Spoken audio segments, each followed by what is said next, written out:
Pag-usapan naman natin ngayon mga boss itong bagong drawing natin sa AutoCAD, no? Etong exercises natin ito.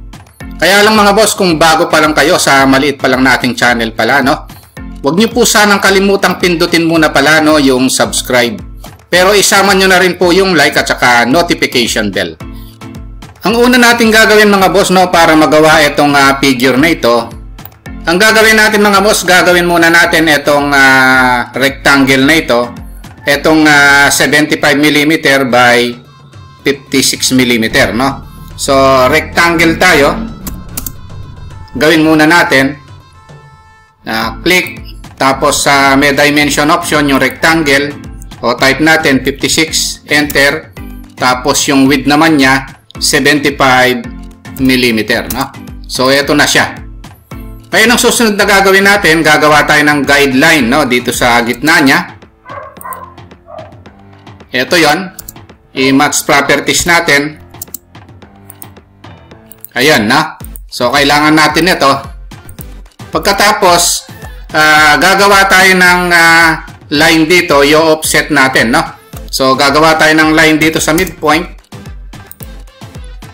ng rectangle, no. So, offset natin ng 100mm, no? So, offset 100mm. Ito magiging guide din natin ito. Ayan yan. Match properties ko lang. So, match properties ko rin ito, no? Para dimensionan natin, no? Para makita natin na ito ay 100mm, no? Ngayon, ang susunod na gagawin natin, etong mga circle sa gitna, no? So, circle ito, radius is 18, no? Circle, click, 18, yung radius.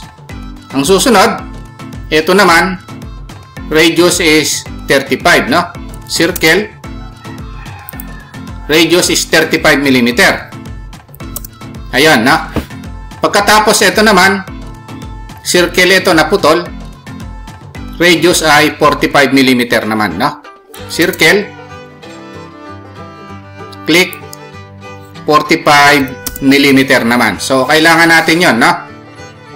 Ngayon, ang susunod na gagawin natin, since ito, meron na tayong circle dito.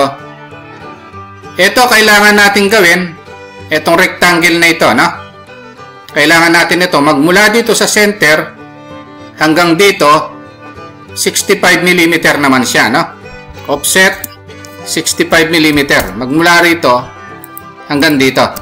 Ayan. Ang lapad naman niya, 48 ito.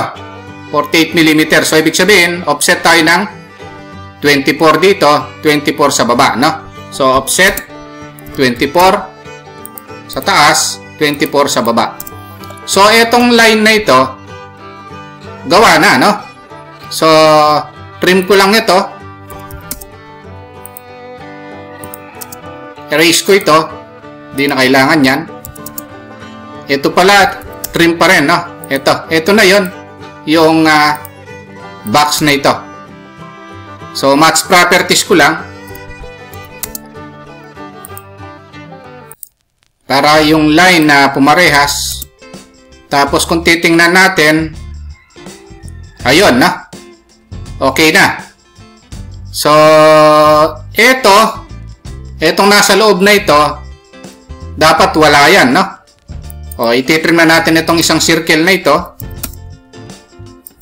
Ayun.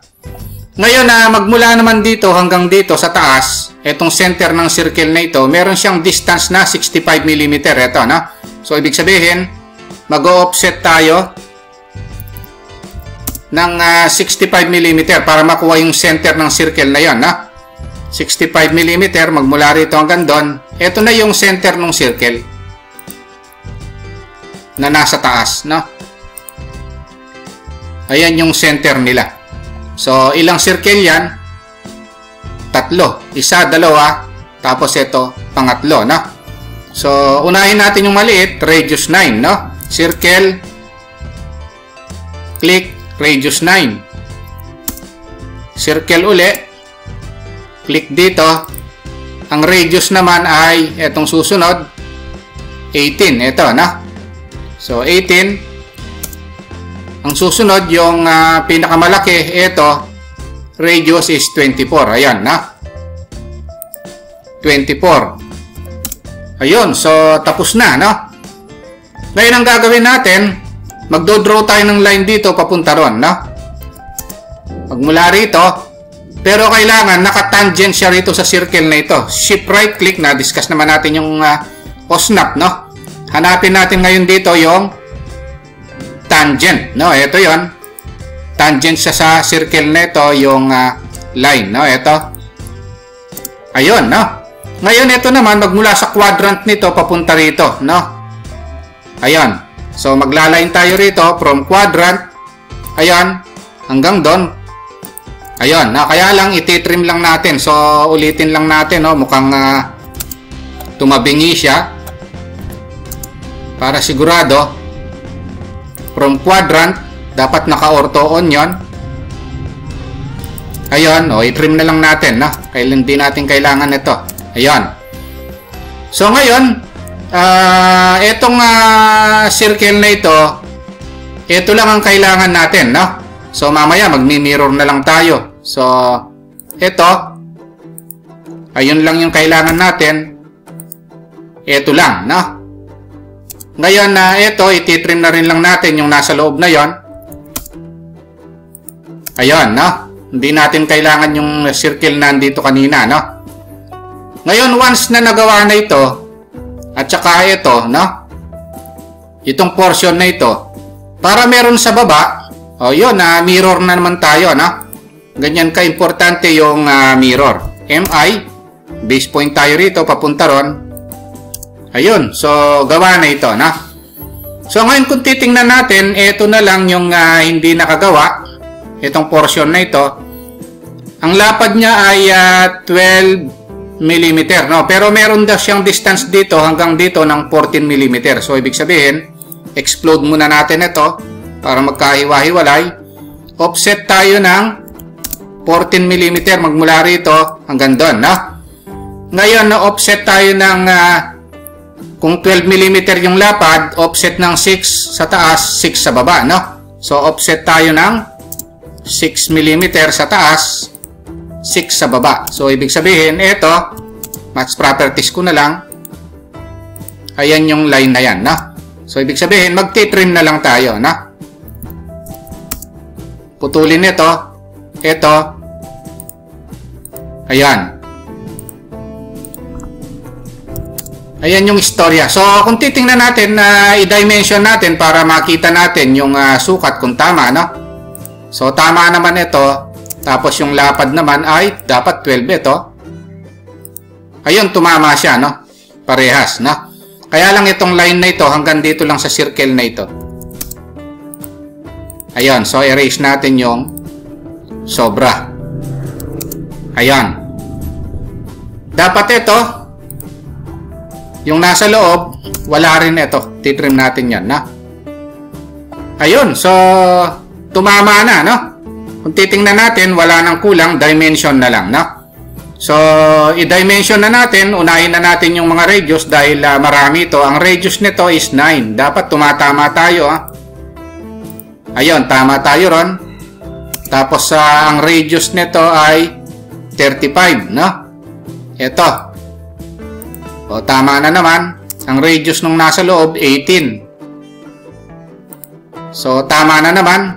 Ang radius nito dapat 24 ito. Tama na naman. Ang radius nito 18. O, tama na naman, no? So, alin pa? So, ang gagawin natin, ito, dimension naman, linear, no?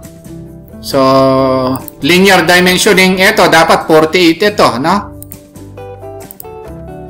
Ayun, tama siya, no? Ito naman, from center ng circle hanggang dito, dapat 65, no? Kung titingnan natin, dapat 65 ito, no? Magmula dito, dito ko na lang ilagay. Dimension, magmula rito, dito ko na lang siya hawakan. Tapos dito, Ayun, tama na naman, no? 65mm ito. Ayan, no?